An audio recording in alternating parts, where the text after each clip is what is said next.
Earlier today, OpenAI announced the GPT Store. Now when you open ChatGPT in a browser, you can find the GPT Store by clicking on the Explore GPTs button.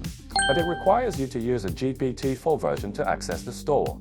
According to OpenAI, here are over 3 million custom versions of GPTs, and you can discover what's trending in the store. Here also lists some popular categories like DALL-E, writing, research, programming, and so on.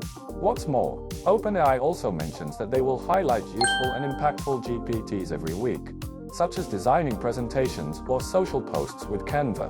A lot of users are wondering how to make money from GPTs. The good news is in the new GPT Store, builders can earn based on GPT usage. OpenAI plans to pay US builders based on user engagement with their GPTs, and more details on the criteria for payment will be provided later.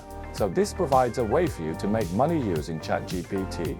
You can create your own GPTs by clicking on the Create button, and then further customize your own GPTs, and you are able to create many GPTs if you like. If your GPTs is cool enough, they could make profits for you in the future. Besides that, they also update a team version with $25 per month. It offers higher message caps on GPT-4 and tools like DALL-E, browsing, and more.